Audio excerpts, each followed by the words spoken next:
So this is a Government Operations and Fiscal Policy Committee work session.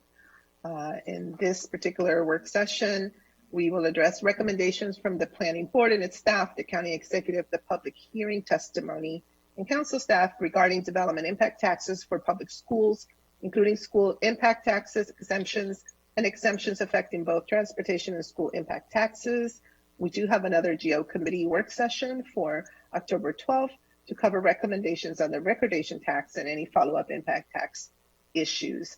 I want to thank Ms. Pam Dunn, as well as Dr. Orland and Mr. Drummer for this packet. I know that we have a list of people expected to attend, and that includes, of course, representatives from the Planning Board, also MCPS, Office of the County Executive, Office of Management and Budget, and Montgomery County Public Schools. So I think what I like to do is that the packet, I think, was structured very nicely in that it presents the particular recommendations and then what our council staff is recommending. And what I like to do is to begin by, each particular recommendation, staff can explain the issue, also their particular recommendation, and then we will pause to have a conversation, and then we will vote on each particular recommendation. I would also ask that, of course, if you're not speaking, if you can just mute your microphone so we can avoid other types of voices. With that, unless my colleagues have any opening remarks, I think we can get right into the packet. So let's see, Ms. Pam Dunn, are you going to walk us through? It's good to see you, Mr. Anderson. Good to see you. Okay. Yes, I'd be happy to get started. The first recommendation related to school impact taxes, recommendation 6.1, and that part of that was covered by the joint GO-Fed committee that was already held. Part of that was about retaining the low and high-rise multifamily units, and then using data from 1990 for those multifamily units in the calculation of student generation rates. And that was covered by the joint committee, so we're not covering that today. We're going to keep moving. I just wanted to make that clear for anyone who's just kind of joining this conversation and wondered why we might skip recommendation 6.1.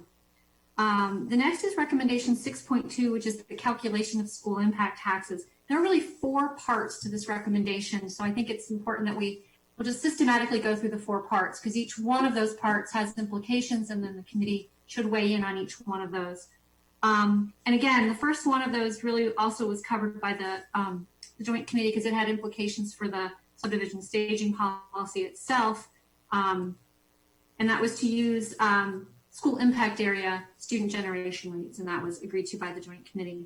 So getting into the meat of today, the first real thing we're going to talk about is the calculation of school impact taxes and whether it should be at 100% of the cost of a student seat moving forward. Currently, the calculation of a school impact tax is at 120% of the cost of a student seat, and that occurred in the 2016 subdivision staging policy.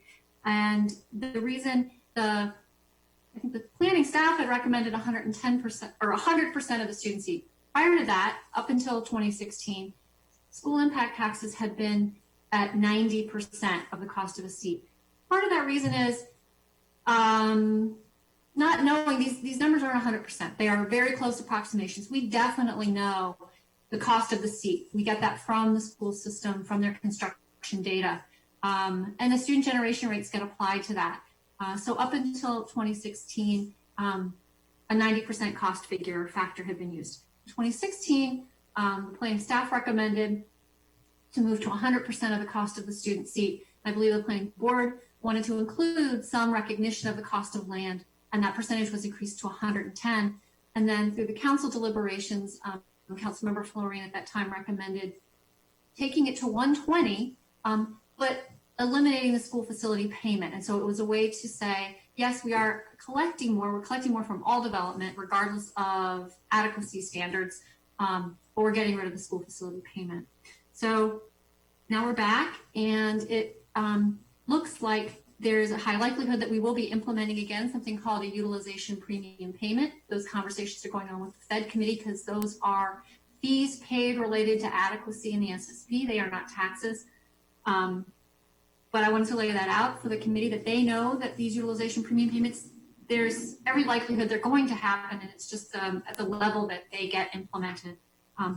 Given that, council staff is recommending that the school impact payment be back at 100%. If we're going to be levying fees back on based on adequacy, the real goal of having an impact tax is that it covers the cost of the impact that development puts on our system. And we have great data from MCPS. We know the cost, and we are now getting even more and more refined and context-sensitive student generation rates. So that's my recommendation. Okay, great. Welcome, Councilmember Reamer. All right, so we do have this one recommendation where our council staff concurs with the planning board. Any comments, any discussion from my colleagues? Just kind of raise your hand. Concur. Concur. Okay, without objection, then we will concur with Councilmember Katz.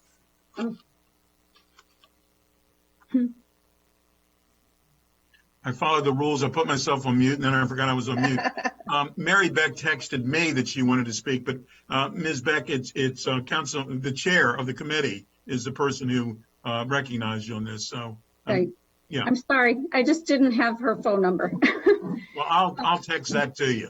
Okay. I think that one comment I did want to make is just with the utilization premium payment. I do want to just make the point that that is less certain. The 120% applied to all impact taxes. And so what we saw historically over the 4 years that was being charged, that generated about $4.6 million. If we had been doing the utilization premium payment over the same time period, it would have generated about $3 million per year. And I know that these numbers can sound small, but they add up over time. And I know we have some analysis later that just shows what we can buy for that pot of money. We can buy design work for 2 or 3 additions for maybe 30 classrooms. So I just, I think when we go piece by piece, sometimes it sounds sort of cheap to give away $1 million here and there. And I do understand there are some proposals to change the structure of the UPP, which has it kick in at a lower level, and that would help mitigate some of this concern that we have. Okay, thank you. And also for staff, just, if you can just raise your hand, because I think I have everybody, so you can also do it that way. Councilmember Friedson.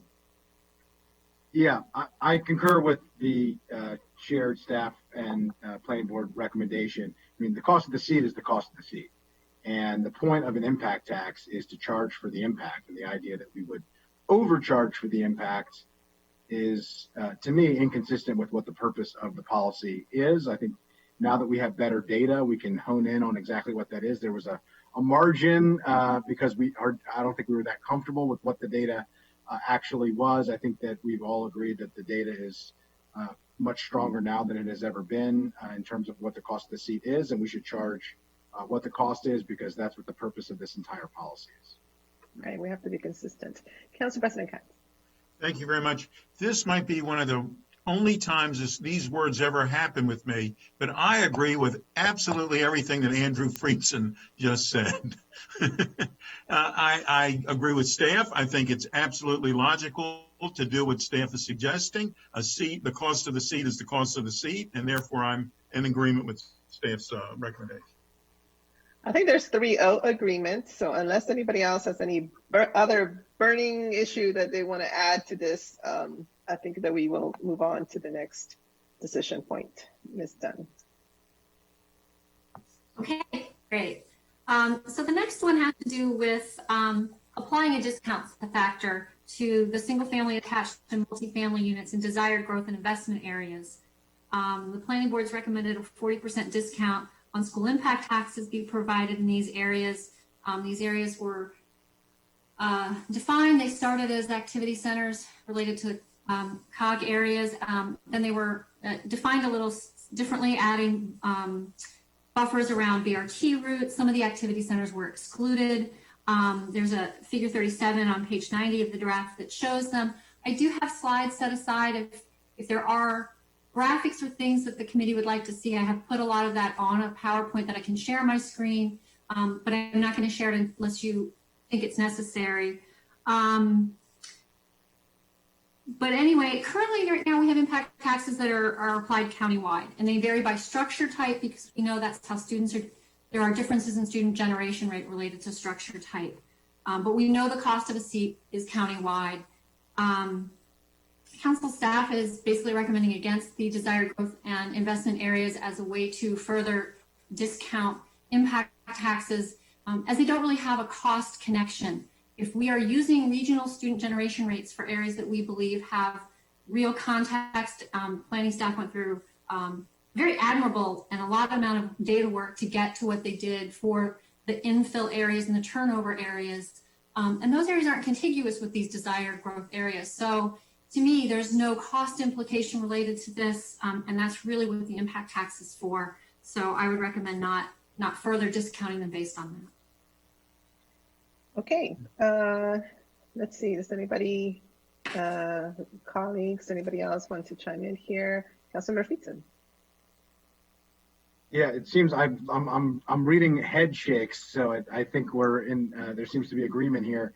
I also agree with the staff here. I totally appreciate and understand the rationale behind the planning board's recommendation. I'm a strong believer in smart growth development and trying to incentivize it. I think there are other mechanisms even within this broader growth policy where we're trying to do that, like with transportation impact taxes, where I find it to be appropriate since it's directly tied to what type of transportation we have and the cost of building it. But we just talked about earlier, the cost of a student is a cost of a student. To be consistent with everything else that we're doing, I agree with the philosophical rationale behind it, but not the mechanism in order to achieve it or to move it. And so for that reason, I don't think that we should be providing discounts for students because we're not getting 60% of the student, we're getting all of them. Council President Katz. Well, and it's the same idea. I'm certainly in agreement with what has just been said. And, part of the whole problem, and I appreciate the growth areas, I do, and that we want the desired growth in the investment areas. But I always like to bring up the fact that government has spent money in those areas. That was government's money that spent it. The fact that we didn't spend it in other places, in the up county or whatever, was not the fault of the up county. Government decided where that should be. So therefore, this should be a continued 100% of what's being paid. Councilmember Reamer. Thank you.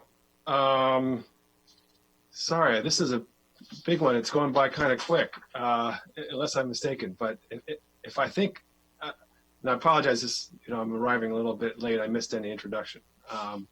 But this is the core recommendation to, I think, really align the impact tax policy with our housing policy and to focus less on trying to capture money up front and focus more on trying to capture money over time based on actually getting the investment that we need to, have more of a path for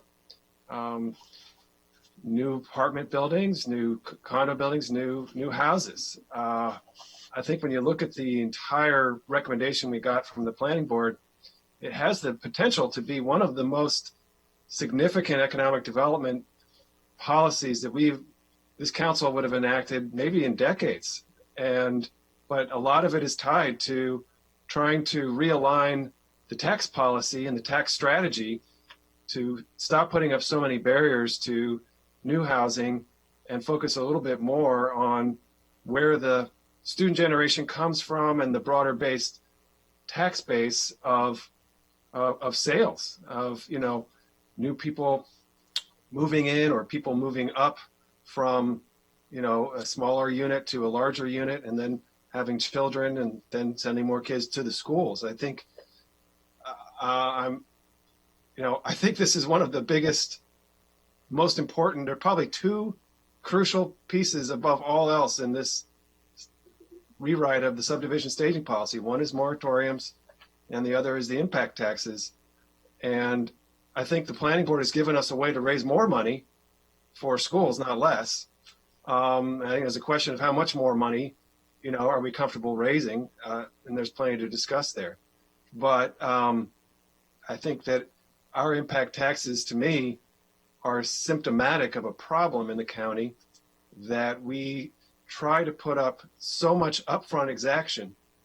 We fail to get the investment that we want, and then we lose out on the far more significant tax revenue and benefits that come from what that investment would create. Okay. That's so. No, I appreciate that. I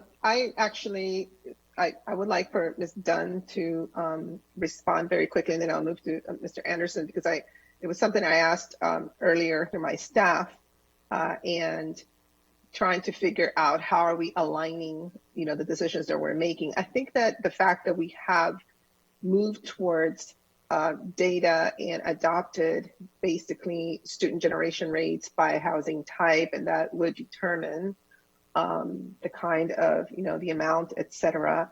It's what I understood was propelling our staff recommendation, that in actuality, that is going to be captured in terms of the type of housing and the generation rate already.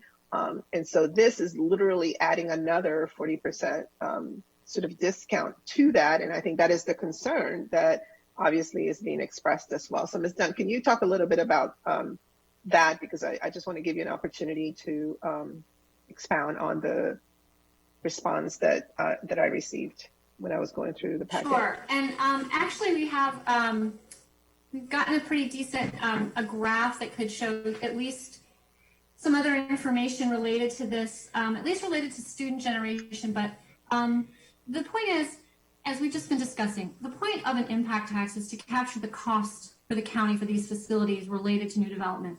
And a big change that came forward from this SSP, I would say bigger than these discounts and more important, was the work that went in to the school impact area student generation rates, to say we are using regional rates, but they have been crafted by MCPS, by cluster area, for no other reason than they are near each other.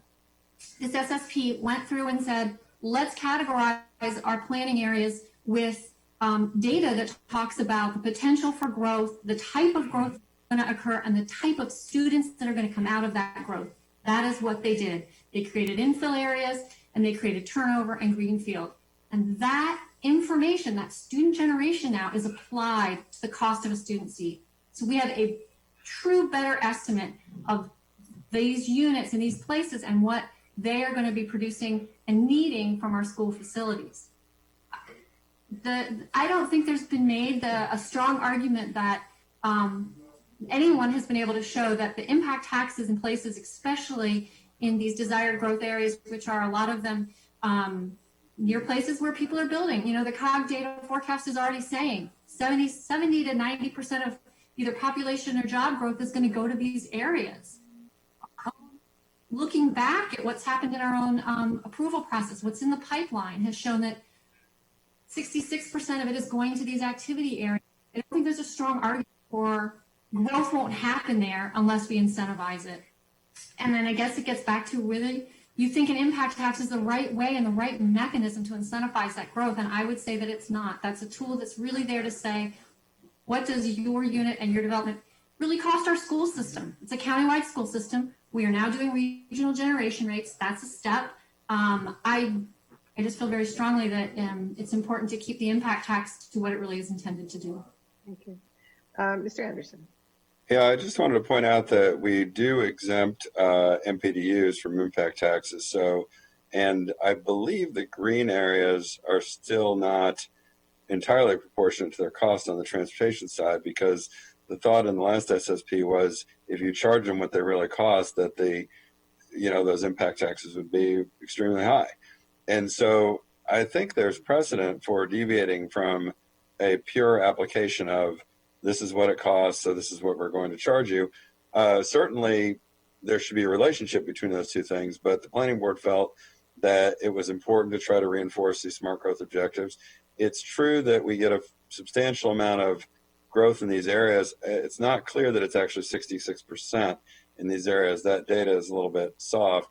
And we believe that that even if we're 66%, really it should be more like 75+% in those areas. So I can see which way the wind is blowing here, but I did want to make a case for it because we do think that these smart growth objectives are really important. And we think that the purity of the concept has already been compromised in various ways. And that's not a bad thing because this is tax policy. This is not just about making it a simple application of divide the cost and charge it. Councilmember Friedson. Yes, thank you. You know, I am sympathetic, as I said, to the philosophical argument here. I think the challenge is we charge impact taxes in Montgomery County. Now, in my heart of hearts, I would prefer we didn't have a system that was so dependent on impact taxes, that, you know, largely applied property taxes to support infrastructure and to support schools. And that would not disproportionately make it more expensive to build new housing and attract new office and new retail, you know, vis-a-vis existing buildings and existing residential and commercial. But we do. That's the system that we have. That is the system that we are under. And to me, it is hard to continue to say we're going to keep impact taxes. The impact taxes are supposed to be for the cost of what the impact is, and then provide discounts that are entirely unrelated to the area of the impact. It's not like we're saying that the cost of a student in one part of the county costs less than a student in another part of the county, and we're discounting it for that like we do in transportation. Perhaps you could argue that we don't do it perfectly in transportation, but we do it aligned with what the differences are in cost. We're not making that argument here with schools. The argument that's being made is we should give a discount, and we should give a discount because it's a more desirable area for another purpose. I share that interest in the other purpose, but I just don't think that this is the appropriate vehicle or mechanism to do it. Now, I recognize that this is going to have significant impacts with the impact tax on how all of the puzzle pieces fit together. And we are going to have to take this up as we look at the ups, as we look at the impact taxes to see what the net change is, as the chair mentioned earlier, because all of this fits together. I think we need to do that as the next step. But the first piece is this consistent with what we've done? I don't believe this is the appropriate mechanism. And I think that we should move forward without the discount in the desired growth areas. All right, Ms. Beck. Yes, we're ready to vote. Yeah, and to follow up on what Councilmember Friedson just said, when we looked at this, the designated growth areas we're looking to generate over 3,600 students, which is more than a high school, which is sort of max enrollment typically, or ideally 2,400. And right now, these days, new high schools are $130 million. So I think that, as you said, eliminating that nexus makes it harder to fund our program. And I think also we have so many challenges in order to be able to continue to leverage the new state aid money that's supposed to be coming with Build to Learn. And frankly, we can use every dollar that's not debt that we can come by. So I appreciate the support for not doing the discount. I'll let you speak, Councilmember Reamer, but I think we're probably ready to move on. But I just had a question. I just wanted to clarify one thing. Of course. Page 92 of the SSP. Can you talk about I just want to, understand how, if you don't have the discount, how that might play out. It looks like you may end up, Pam, can you just explain the chart there a little bit? It looks like you may end up with a higher impact tax for some areas overall because of some of the sorry, other what chart are you referring to? Page 92. And just to clarify, if I could, on the question, because I think I raised this a few minutes ago, we are going to have to look at all of the impacts of these decisions, including this one, and specifically look at what it does it mean for impact taxes related to the exact chart that Councilmember Reamer is noting here on page 92, because there are some circumstances based on the changes where an unintended outcome will result, and we will have to, I believe, adjust accordingly, which I'm fully committed to doing. And I think that's what we're doing in almost every other aspect of this. We're making changes, and then we're going to adjust the changes accordingly. All right, so you're noting that there could be some okay. Right. I would just say that as far as the chart on page 92, well, one thing is it's a little not as up to date with the committee recommendations that we've already been getting. So it shows one multifamily rate. Again, there's going to be two. So that low-rise rate will be one number. It'll be slightly higher than the number you're seeing on chart on page 92. There will be a multifamily high-rise number. It is going to be a little bit lower than that number on page 92. And then what will go away are those lines, the rows that say desired growth area. We will have a standard impact tax rate. But again, it'll be bifurcated for those multifamily units. So what we will bring, certainly maybe for the last GO committee meeting and certainly for the full council, are what all these options look like. When you put these things together, what is the picture for the council so they can say, well, when we take this all together, we might want to tweak these things this way and that way. And we will make sure you have all that information. Yeah. In fact, if I can add, what we're going to have to do once the GO committee has finished its work and on determining what the rates will be, we have to introduce another resolution at the council, which would set the rates, which reflects the committee's recommendation. So we'll hope to do that on the 20th. We'll see if it works out in time. Thank you. Yeah, no, I appreciate that. And again, I think that, we're all trying to balance all of these really important policy priorities. I think in this particular case, again, I think for me, the fact that we in this exercise are looking at, for the first time, differentiating the student generation rates by housing type, that's why I feel like, all right, I'm glad that we're doing that. I think that's important. But obviously we all know, the challenges we're facing vis-a-vis school overcrowding and all of these issues. I mean, I think it's hard to run away from that or pretend that that's not happening. As we make a lot of these micro decisions, I think they do add up. And so anyway, I think it's a unanimous decision of the GO committee to go with our council staff recommendation. Yep. Okay. Let's go to the next. Okay. Moving through the packet, then we are on sort of what I would call the fourth part of this recommendation of 6.2, which is to retain the 120% cost per student seat calculation for residential development in the agricultural reserve zone. Under the draft SSP, the AR zone will also have to make any development there will also have to make a utilization premium payment, just like anywhere else in the county. If the rationale is to remove the 20% premium over the 100% cost of a student seat for elsewhere in the county, because we're going to have these utilization premium payments, and they're also going to apply to development in the AR zone like they are everywhere else in the county, it doesn't seem to me that we should be charging differently, and they should be getting charged the 100% cost of a student seat like anywhere else in the county. So my recommendation would not to be to retain the 120% for the AR zone. Okay. Councilmember Katz. Thank you. And I believe we've said it over and over again. The cost of a student is the cost of a student, regardless of where the student comes from. And I think this recommendation is appropriate. Yep. The staff recommendation. Councilmember Murphy. Yeah, without objection. Okay. Without objection, we will adopt the council staff recommendation. Okay.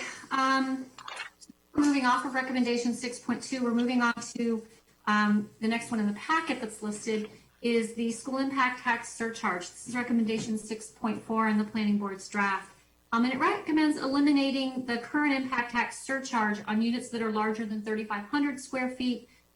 Currently now developers pay a surcharge of $2 per square foot for every square foot over 3,500 up to 8,500 square feet for a single family house. And the planning staff has done a lot of work to look at these types of units and to then calculate the student generation rate related to these units. And is this premium catching what it's intended to, which is we're going to charge you a premium, we're going to charge you more because we think these larger houses produce more students. But what planning staff has found when they've looked carefully at the data is that in fact they don't produce any more students. And depending on the more recent the data is, they produce even fewer students than the average across the county. So it doesn't seem to me, while I know we would like to have the revenue, that it's appropriate to be charging larger houses for an impact they're not having on our system. I would say I agree with the planning board's recommendation to eliminate this surcharge. Yeah, it's reminiscent of a conversation I think we had last year on another proposal. So I think this bears out what we have all been looking at for quite a while. So I think I see nodding. So without objection, we'll go with the council staff recommendation. Ms. Beck, anything you'd like to say for the record? But I think we already voted on that one. Okay. You're on mute. You're on mute, Ms. Beck. Sorry, I did want to just clarify. I understand what your philosophical view is, and that's fine. I did want to just clarify that the money that we're giving up on this is probably greater than is indicated, simply because the pipeline data does not have enough detail to indicate what this really is. On average, we would have lost about $1.7 million a year. Yes, Dr. Orland, you have something to say. If you indulge me, give me a 20-second history of why we have this provision in the first place. The current chairman of the National Democratic Party, when he was on the county council, was the one who came up with the idea of the school impact tax in the first place. He gave us these handy mouse pads that I still have when he was council president. Nice. Well, that's kind of old now. That might be worth something on eBay, I think. Maybe eventually. We'll see. See who wins the election. It'll be worth anything. We'll see. God forbid. But his point was he wanted to have the impact tax be more progressive. And I remember the arguments very clearly. The question was asked, was there any evidence to support that larger houses generated more students? And there wasn't. But nevertheless, the council did it. And we're really glad the planning boards looked at this very closely and rectifying this. So yeah, I just want to give you history. No, I appreciate that. And I think there are different ways to analyze, what being progressive means. I think that right now for me, figuring out how we get more housing and more economic development seems pretty progressive. So, times change. Councilor Pizza. Yeah, I agree with you wholeheartedly on that point. I will also just point out the idea of our philosophical view. I would argue that this is a data-driven view. Have we kept it? It would be taking on a philosophical view that defies any metric, any data, and is not really consistent with the overall policy. It's not to say that it's an illegitimate philosophical view. It's just to say that it is based on philosophy and ideology and not based on data or practicality. So just wanted to note that since it was raised. Yep. Okay, so I believe that we do agree with the council staff recommendation. And planning board. Okay. Okay, so the next one we'll move on to is on page 5 of the staff report. It's recommendation 6.8, and it's the calculation of development impact tax on net new units. And the recommendation is to continue the current practice, which is to apply the impact tax on net new units. If something's already existing, say there is an apartment building and they're taking down 20 units, but they're going to put up 50, the impact tax is charged on the additional 30 units that are created. Same with a single family house. But what you'll notice on page 6 of the staff report, and council staff agrees with this, that we should continue this practice of net new units. But in an earlier conversation, I think it was one maybe this committee heard as part of the joint committee, Council Member Reamer mentioned someone who had contacted him, who had bought a house. I guess there were significant issues with it, tore it down, or were having trouble in the ensuing year to get construction started. And the way the language in the code reads, Chapter 52, is that construction must start within 1 year, or it is deemed a new structure and they get charged an impact tax. So this couple was charged more than $30,000 for replacing a home that had been standing, right? Paying property tax and part of the school system for a long period of time. So while I think we should continue it, I think Councilmember Reamer, and I want to speak to this obviously, is to make a couple of small modifications to that, which is tying it maybe to the application of a building permit rather than construction. Building permit on file, has a date. It's something DPS can look at. They don't have to send an inspector out to see whether you're under construction. And tying it to the 4 years that the committees have also already had a conversation about, like, how far in the future should we be looking at whether development does or doesn't occur, rather than a 1 year time limit, especially now that we're in a situation where we may see for the next few years people's ability to get things done will not be as fast. We'll have supply chain issues and other issues, and so I'll let him speak. Okay, Councilmember Reamer. Thank you for considering this, and thank you, Pam, for working on this and helping craft this recommendation. This is as Pam said, there was a house here. That house had been paying property taxes for a long time, 80 years. It was a Philadelphia Avenue, an older part of Tacoma Park. I'm sure this has happened in other parts of the county. So I don't think there's any question that their impact was paid many times over, throughout the course of all those decades. And this family bought it, and I think there was a lot of complications. It was a condemned house. I think it just took a lot of effort to get it ready to go. And then they proceeded, and then suddenly they got handed a bill by the county of nearly $40,000, which, they paid. I guess they're paying that every month. I don't know how they paid it. It's just, that's a tough situation. So I think Pam's solution would elegantly allow for, homeowners not to, a more reasonable framework to avoid having that happen. I don't know if it would help this family, if they would be able to apply, retroactively. I think they ought to be able to, be quite honest. But, I think it'd be helpful to not have people get caught into this kind of situation. Great. Okay, so I think without objection, I see nodding. Councilmember Feetson. Yeah, well, first of all, I appreciate the point here. I think there's a question of, what the mechanism should be, how long should it go, and should it be at the building permit or at construction. I think that's a valid issue.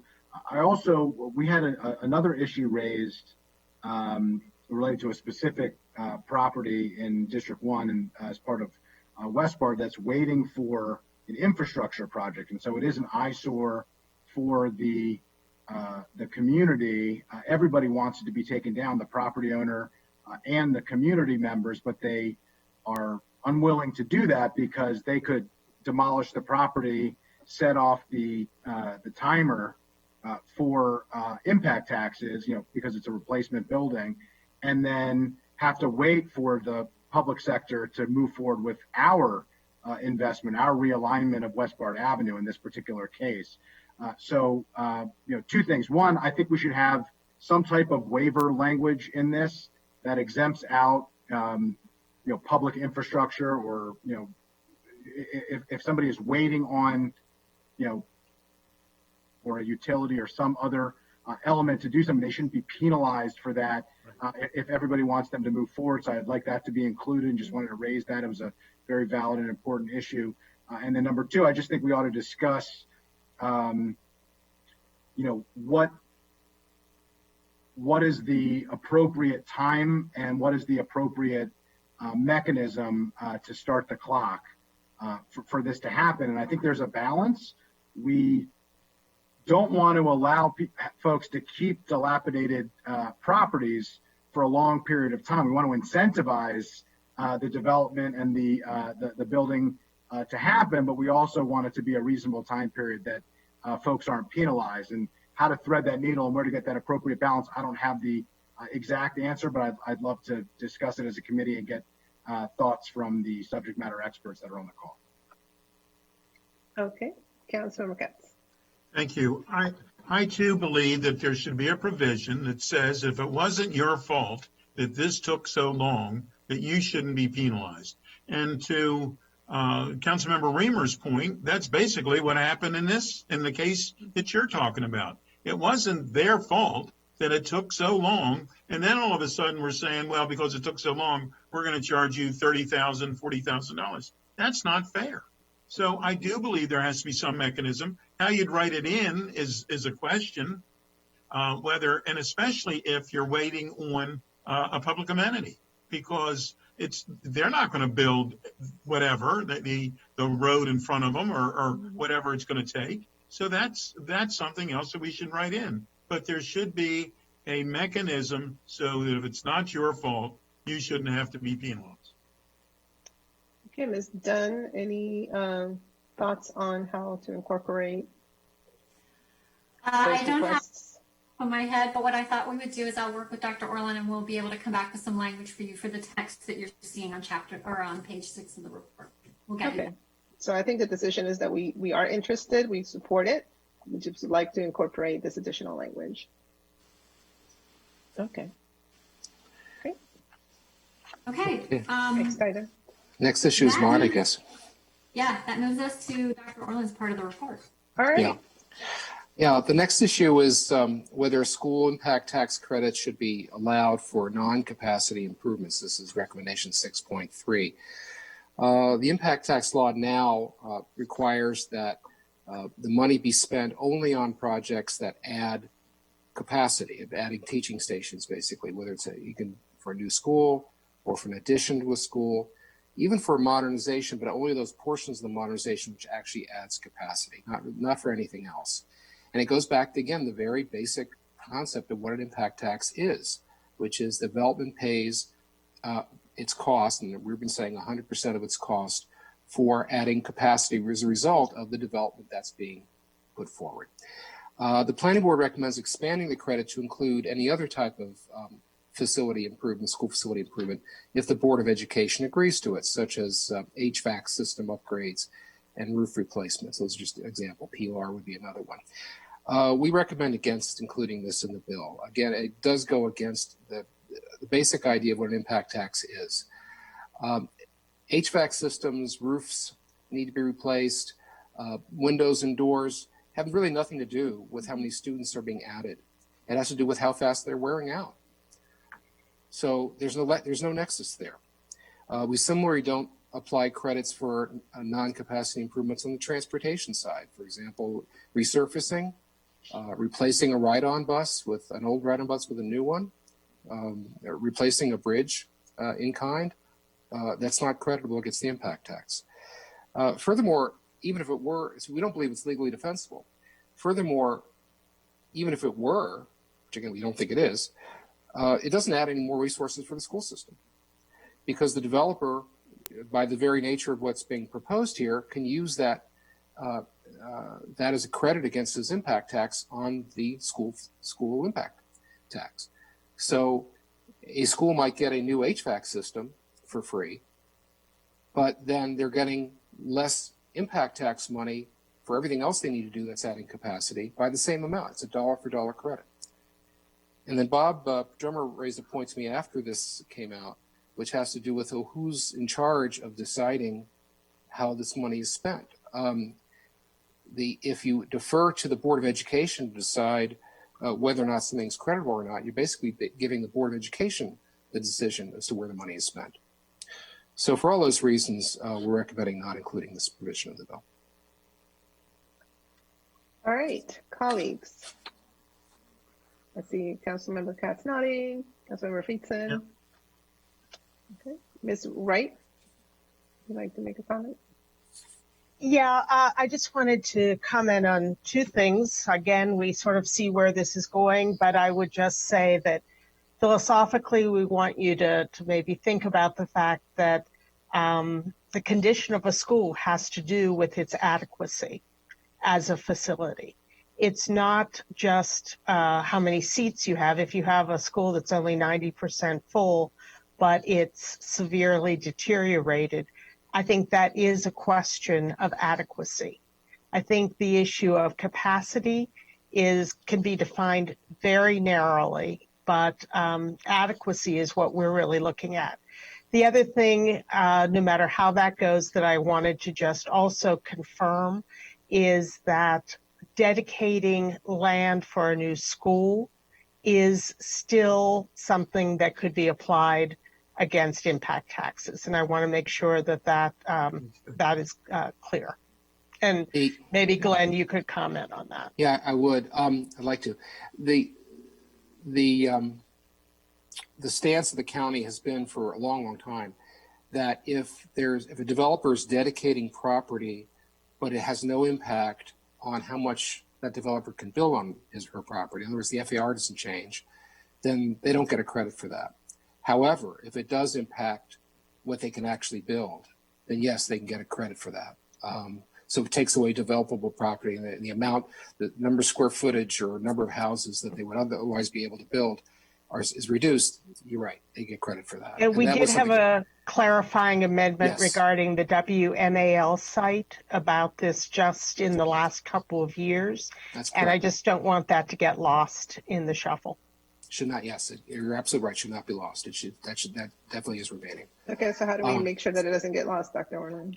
Well, no, it's already in. It's basically it's already Okay. in the. Okay. It's just nothing. We're not changing.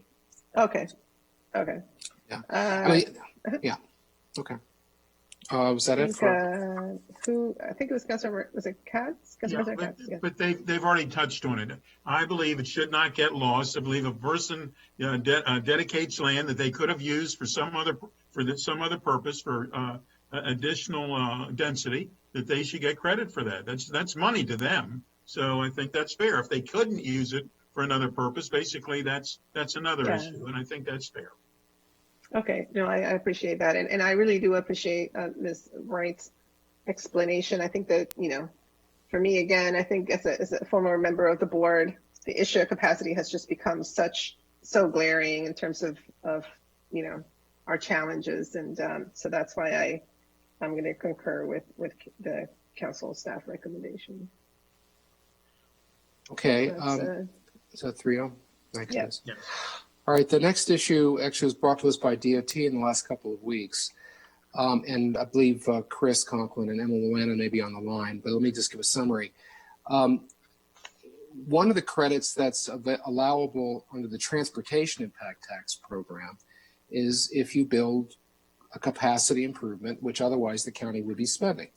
And on roads, what that has always been interpreted, and this goes back to 1986 when we adopted the law in the first place, is if you're adding lanes along a road, whether you're either building a new road, a 2-lane road, or you're making that 2-lane road a 4-lane road, or you're adding turn lanes at an intersection, that's creditable. But strictly widening a 2-lane road to a wider 2-lane road is not, because you're really not adding capacity, just in the way we think of it. And so when you're in a rural area, a lot of times what happens is that you've got a country road which may only be 18 feet, maybe 20 feet wide from edge of pavement to edge of pavement, but a standard cross-section for a suburban road is more like 24 or 26 feet, even if it's only staying at 2 lanes. So usually what happens is that a developer required to do that by park and planning as part of subdivision, they don't get a credit for that. The developer, one of the developers in the Cabin Branch area of Clarksburg was required to make improvements along west of Baltimore Road. This is west of I-270.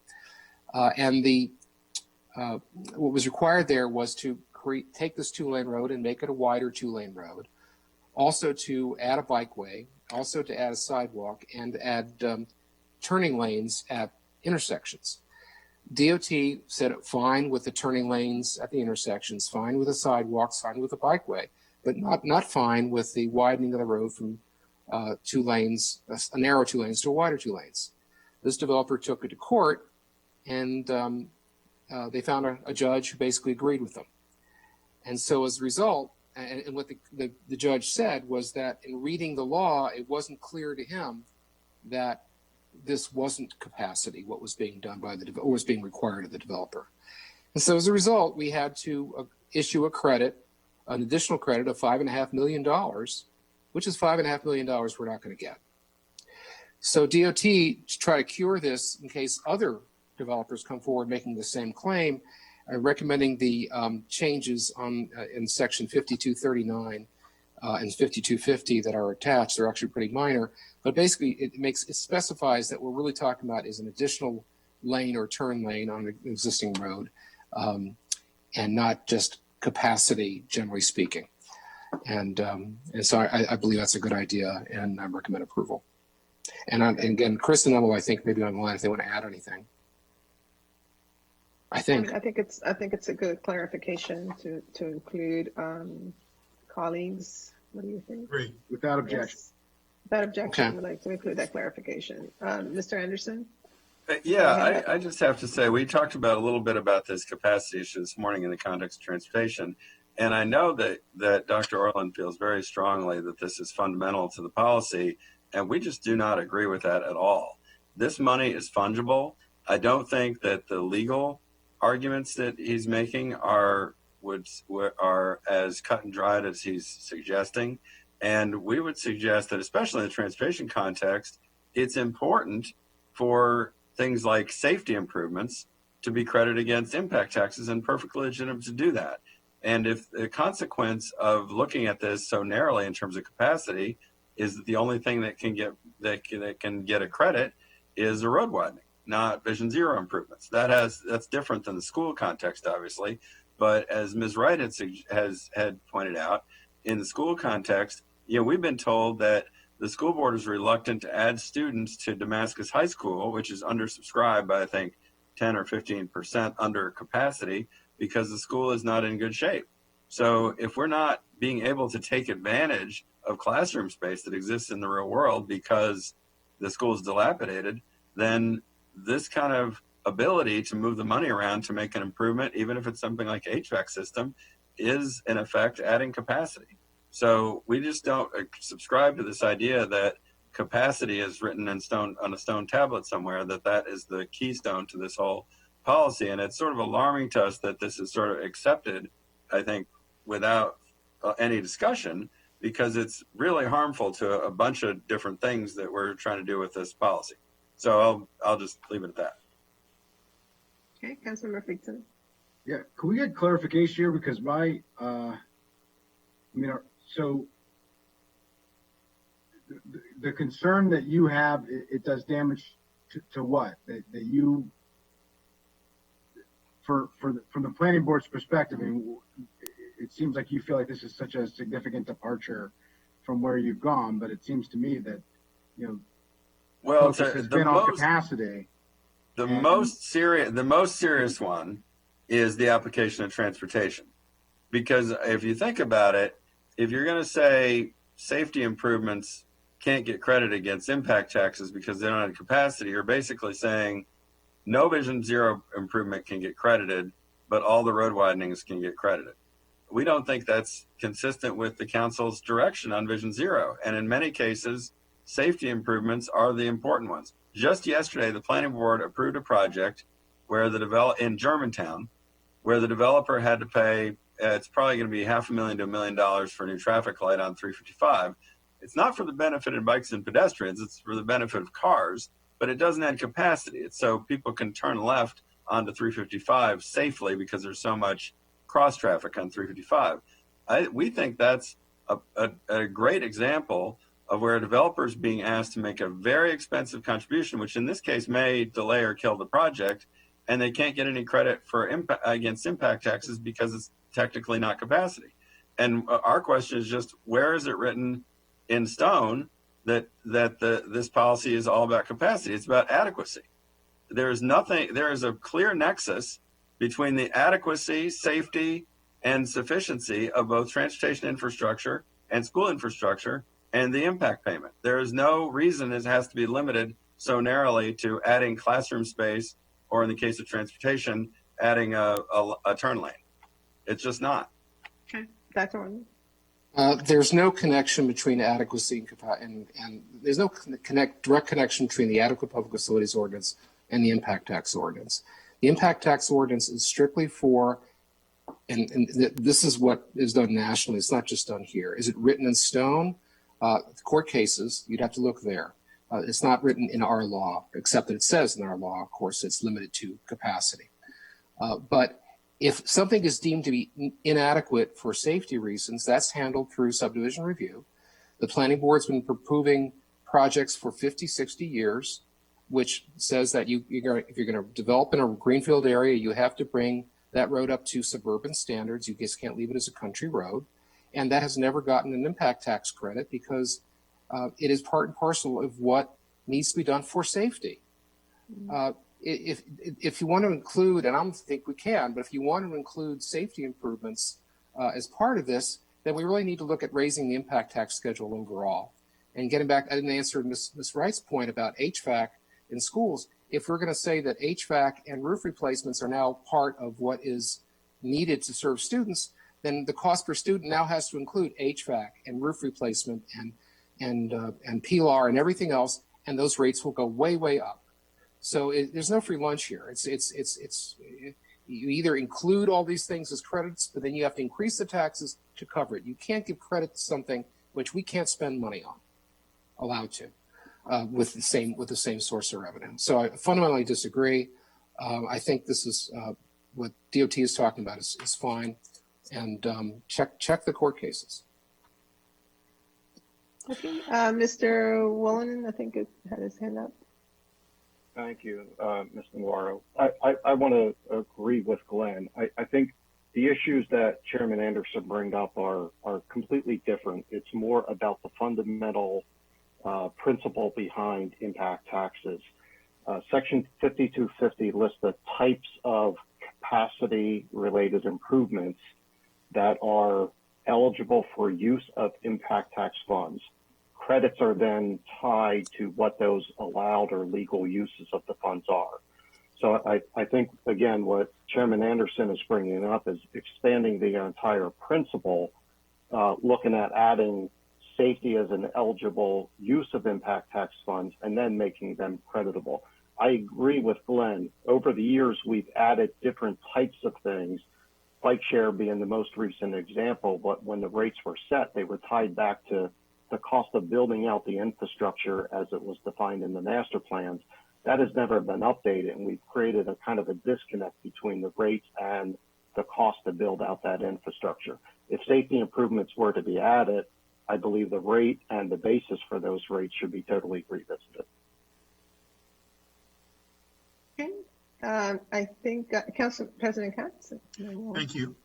You know, I believe that perhaps the credit should not be a part of this, but I do agree with Casey, and I do believe that if a builder, a developer is required to do something beyond it for their own development, a traffic signal, which is not inexpensive, would be for beyond their own development. It's not a turn lane just for their own development.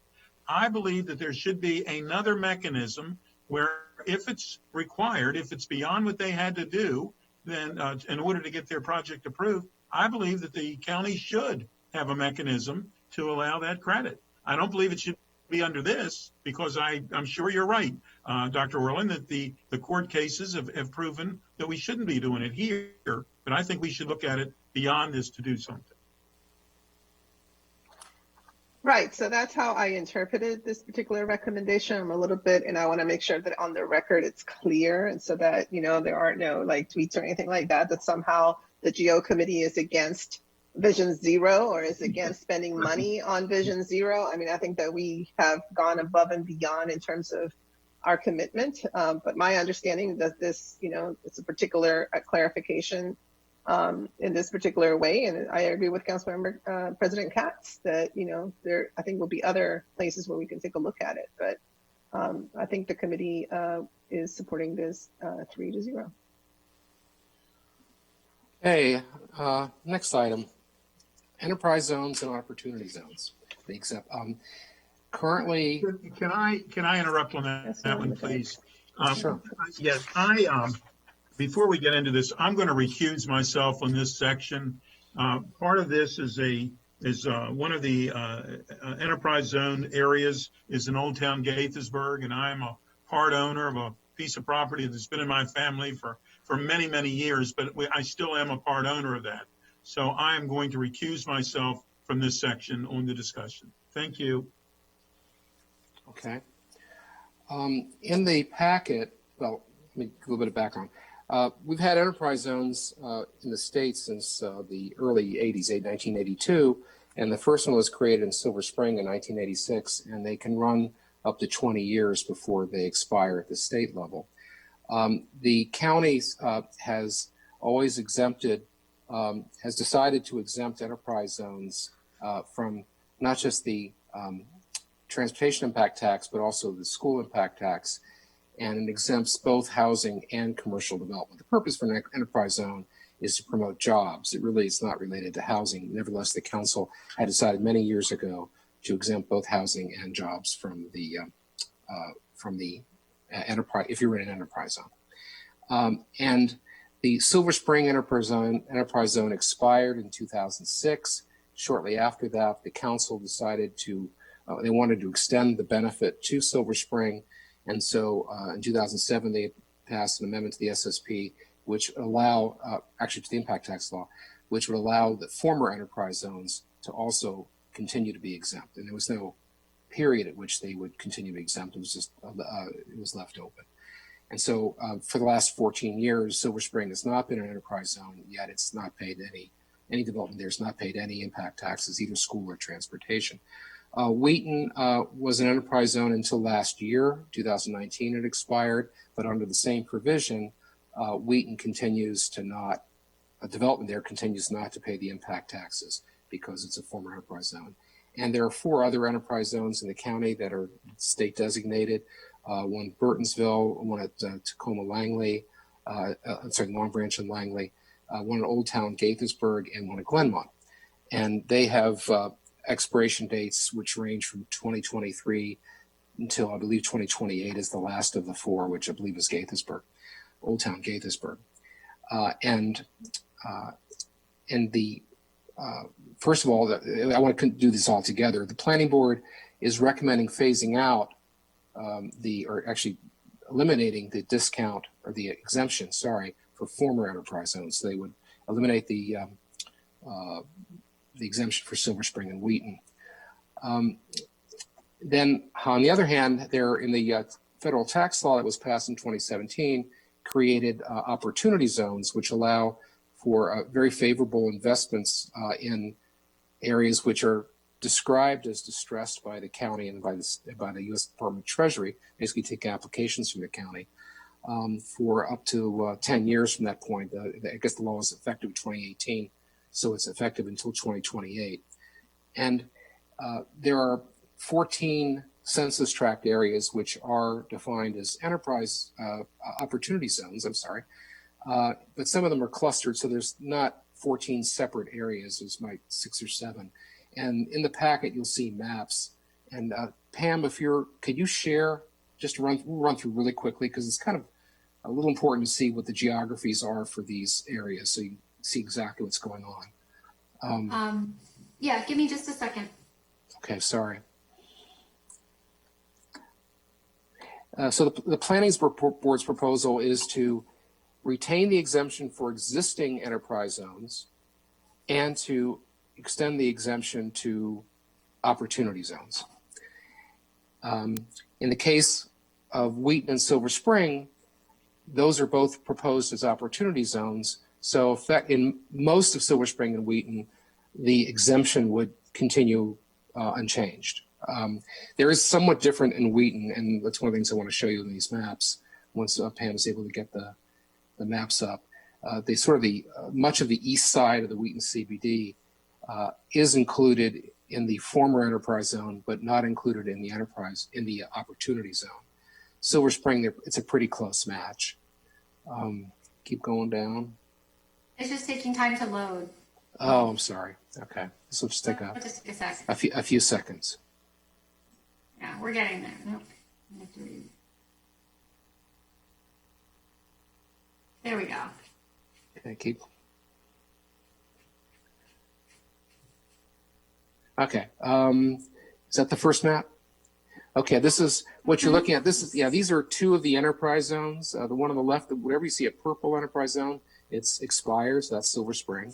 And on the right, you see the Long Branch, Tacoma, Langley enterprise zone, which is kind of a snake. It just is very narrow, following Piney Branch Road, University Boulevard, and New Hampshire Avenue. Go to the next slide.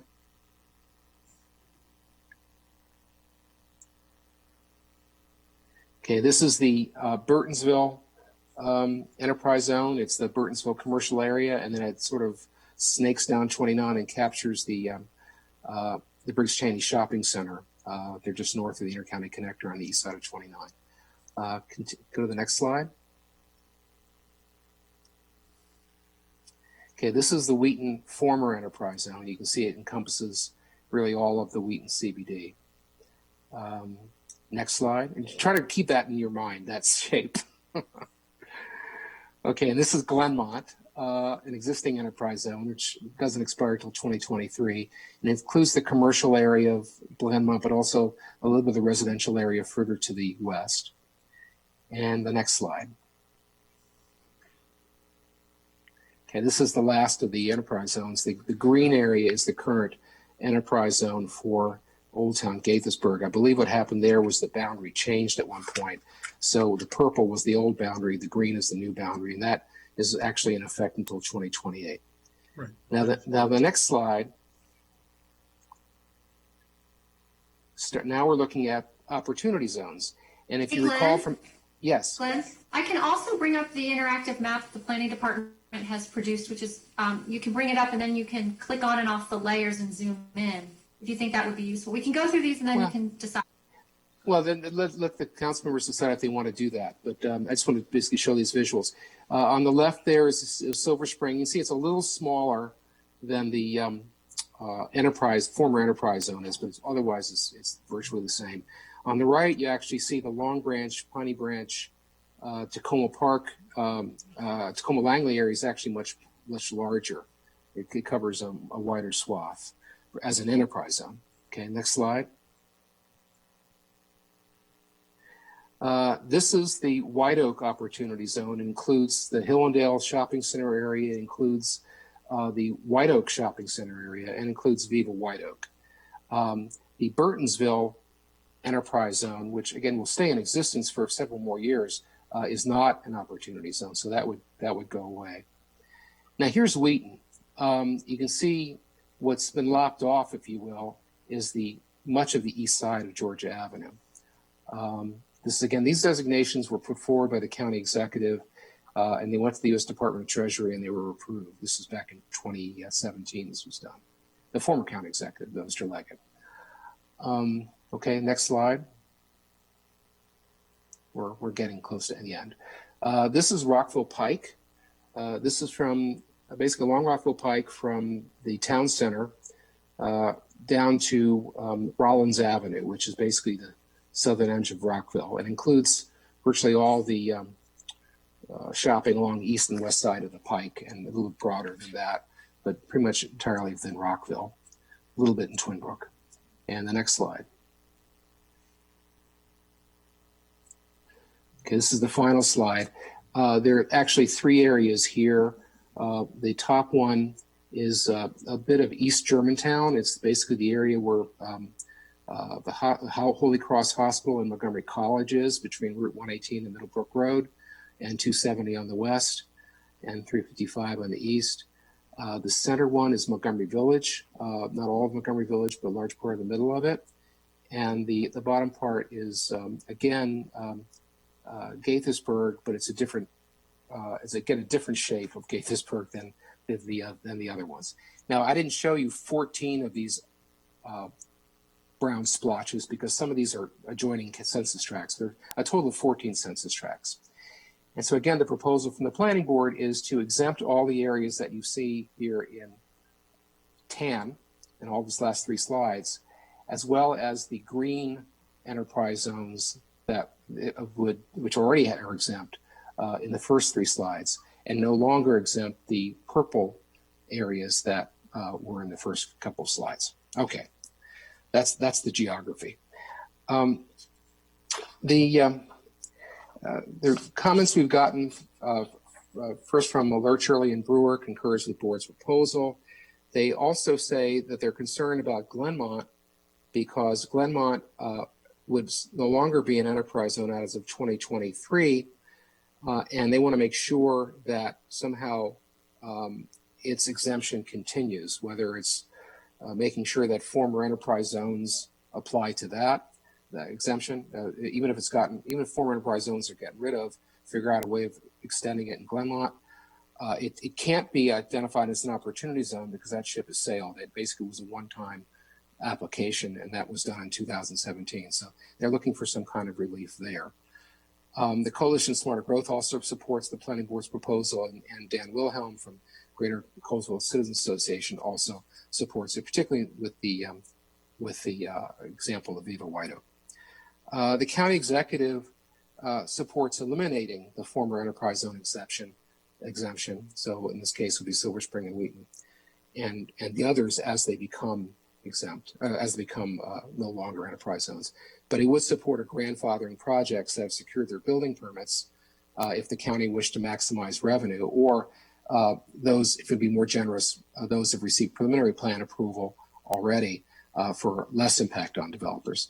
He also suggests one thing to consider is to continue the exemption in all cases on the enterprise zones with regards to non-residential development, office, retail, et cetera, and just eliminating it for housing. He does not support the new proposal for exempting opportunity zones. He believes that the federal tax breaks that are being provided in this law are a sufficient incentive, that they don't need to be essentially foregoing county revenue to do that in addition, which is what we're doing. And every time there's an exemption, it's the county spending its money to support these developments, because it's less revenue we can spend on other things, or it's direct. MCCPTA also supports eliminating the former enterprise zone exemption with a planned phase out, and it opposes the opportunity zone. OMB did a fiscal analysis of this, and it's in the packet on Circle 1819, or 1920, I believe it's in there. Unfortunately, they come up with a counterintuitive result. They're saying that getting rid of the enterprise zones would create additional $4.4 million annually in impact tax revenue, but then adding the opportunity zones would forego $3.6 million, so that actually through this process would be a net gain of $800,000 a year. That actually kind of defies logic, because you saw the maps. The only place where there's a former enterprise zone which is gotten rid of at all, any part of it, is the east side of Wheaton.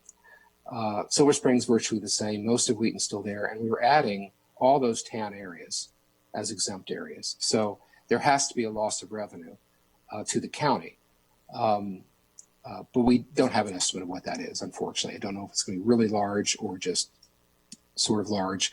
In the packet, I suggested maybe a way of going back and doing the analysis a different way. We might be able to get a better figure as what it is, but I don't think we can use the OMB fiscal analysis, at least for this piece of their analysis. As I mentioned earlier, the state established these enterprise zones. It's about jobs. And OLO did a study back in 2016, which looked at, well, what have been the benefit of, who has benefited from these enterprise zones? Very little in the way of jobs. Commercial development has not used this to any great degree. Overwhelmingly, it's been used by housing, which again was not the purpose of the enterprise zone in the first place. The council did say that it wouldn't allow housing to do that, but nevertheless, it hasn't. OLO's conclusion was that the enterprise zone has had a negligible effect on job creation in Wheaton and Long Branch, Tacoma, and Glenmont. Silver Spring's the only one which there's been a significant business investment. But frankly, and I've watched the Silver Spring situation for my life, since I grew up here, professionally for 40 years.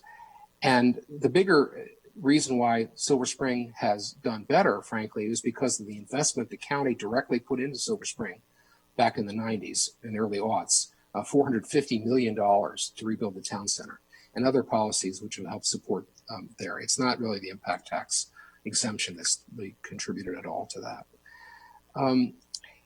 The argument that some developers make is that the rents in Silver Spring and Wheaton are still very low. And so they're not the same as Bethesda or Chevy Chase or White Flint. I fundamentally believe that's the wrong comparison. The question isn't whether or not Silver Spring and Wheaton is Bethesda. The question is Silver Spring and Wheaton, do they deserve, and these other areas, they deserve essentially a large subsidy vis-a-vis other areas of the county. And so one of the things we looked at is county stat data as to what the rents are for housing in the county. And the chart that you see on page, I think it's page 10 or 11, I don't have it in front of me, shows 22 areas of the county and what the rents are from top to bottom in those areas. And you see that Silver Spring is actually in the top half and Wheaton squarely in the middle. And this is 2-bedroom data from 2018. They also have data for efficiencies, 1-bedroom, 3-bedroom, and 4-bedroom, but I can tell you the results for all 4 of those are roughly the same as well. Silver Spring tends to be in the well above average. Wheaton tends to be about average. And so as a result, my recommendation is to, it's virtually the same recommendation the planning board itself made 4 years ago, which is to eliminate an enterprise zone exemption, but phase it out over 4 years. Eliminate it for housing, not for jobs. Keep the job exemption in because we are desperately in need of having more commercial development in these areas and actually all parts of the county. But housing, eliminate it so that for Silver Spring and Wheaton, where it's already a former enterprise zone, for subdivisions approved in the next year, up until November of 2021, you still maintain the full exemption. And then the following 3 years, you step it down by 25%. So it's a very gentle slide down until you get to November of 2024, at which point there will be no more exemption. And then for those existing enterprise zones, which have not expired yet, when they get to the point of expiring, follow the same glide path, which is the first year after there would be no, the exemption would still remain in place, again, for housing. And then the following 3 years glided down to the point where there's none after 4 years, but retain the full exemption for the enterprise zone for all those. And then also, I'm agreeing with the county executive in this, not extending this to the opportunity zones. And that's my recommendation. Okay. Ms. Mary Beck had asked to speak. Okay, thank you very much. I think we had sent a slide to Pam that talked about the number of children that are going to be generated by these areas.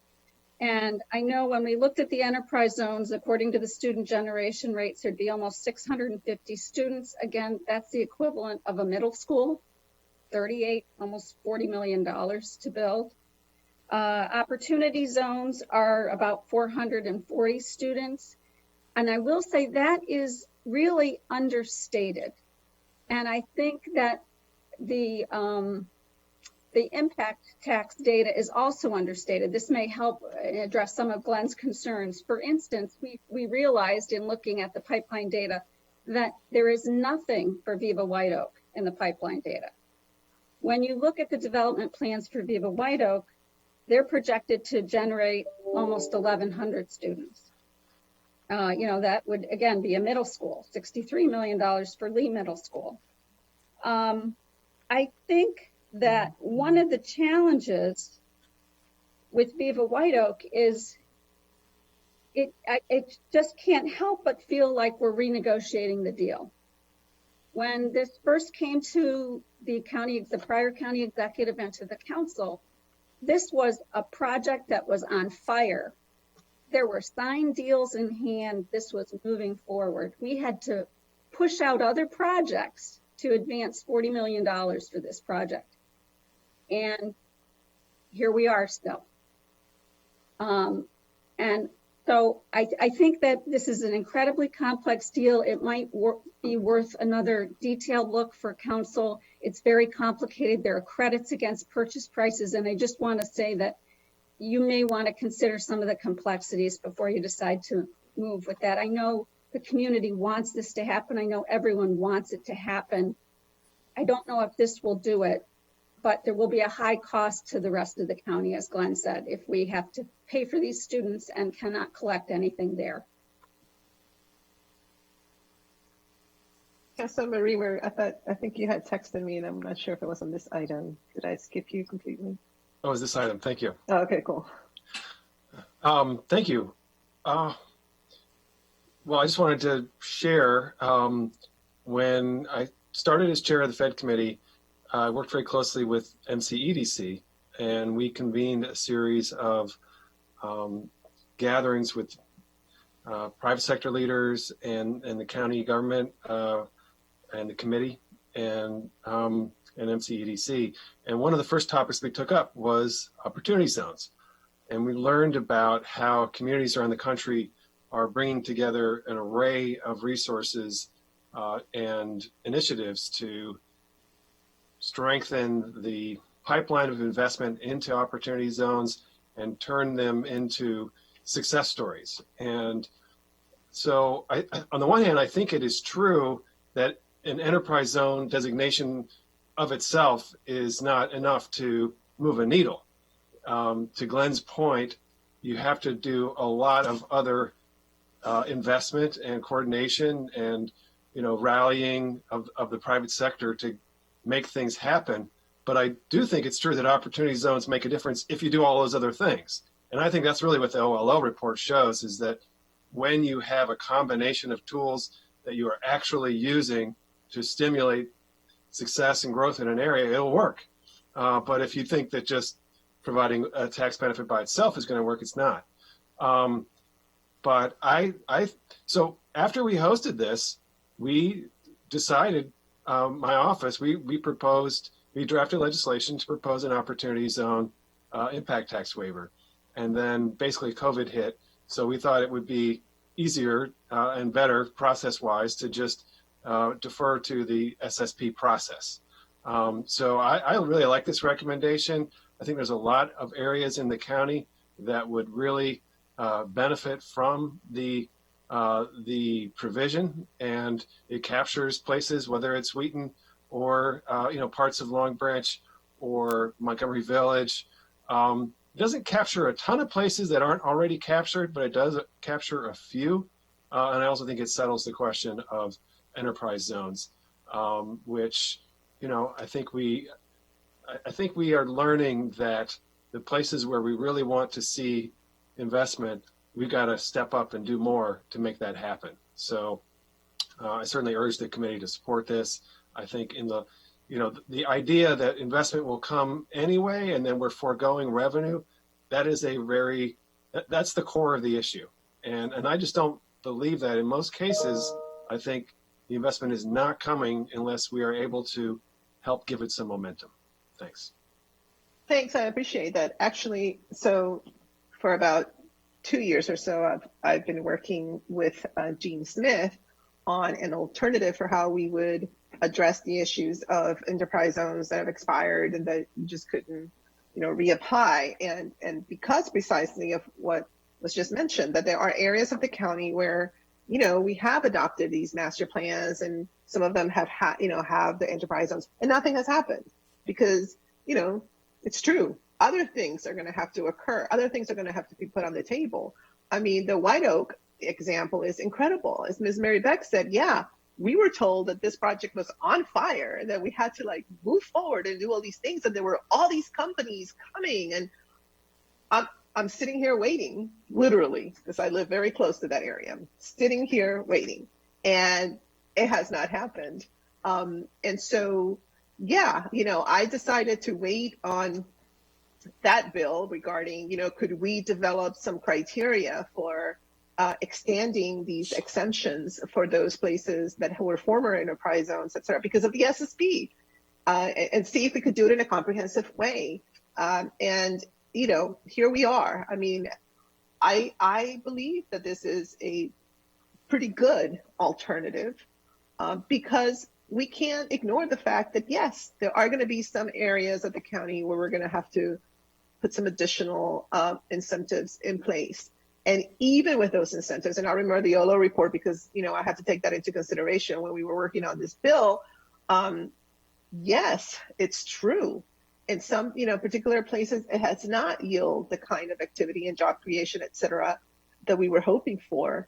And that is unfortunate, but we have to now figure out, okay, what else is it going to take? Because we have no choice. We can't just ignore the fact that in certain parts of the county, we are not capturing the kind of development and revenue that we should be capturing. And even our rating agencies look at that. This was a very important front and center question about 8 years ago. It was, what is the county doing in terms of economic development and redevelopment in other areas outside of the 270 corridor and things like that. And it was awesome to be able to say, oh yeah, so we have all these particular projects and these master plans, et cetera. And that's super exciting. But guess what? We need to make them happen. And they, in certain parts, have not. And so for me, I mean, I feel super strongly about this notion that it's not going to be enough just to have it. I mean, no doubt, the leadership of this county, including the county executive, is going to have to make the case for why the county is the place where you want to come and do these things. And so it's just, again, to me, this is a tool, but it's an important one. So obviously, this is all to say that I do support the planning board's recommendation on this. I hope, like to hear from my colleagues on the committee to see where we are. But I think that it's an elegant way of addressing this issue that I know has been a concern for quite a while. That at a point certain, now everybody knows, like, hey, you have this period of time. You don't take advantage of it. It is what it is. But at least it's not ad hoc. And I think that's why for me was, I appreciated that particular recommendation. Yes, Member Feetson. Yeah, I think it's just us on this one. I will not belabor the points that you've made, but I will also be supporting the planning board recommendation. Okay, so that's a 2-0 because President Katz has to recuse himself. But I think because he was nodding along the way, I think that he generally, I think he agrees with the planning board direction, but he is recusing himself. If smiles showed it, I am smiling with you, but I am going to abstain. He is, yes. Okay, so I think that's it for the day, I believe. Pam, is there anything else? I don't have anything else in the packet, although I think that the only thing I think, and I don't know if we received any testimony or correspondence on this about the municipalities and the opportunity zones. If there was anything, Dr. Orland, on that, we should just make that. I don't have anything on that. Was there? I'm sorry. I think Councilmember Reamer was raising his hand. I don't know if he was going to address that question, but. I'm sorry. I was just saying thank you and goodbye. Oh, bye. Oh. Okay, then that's it then. Okay. All right. Well, thank you very much, everybody. Really appreciate it. And we are adjourned.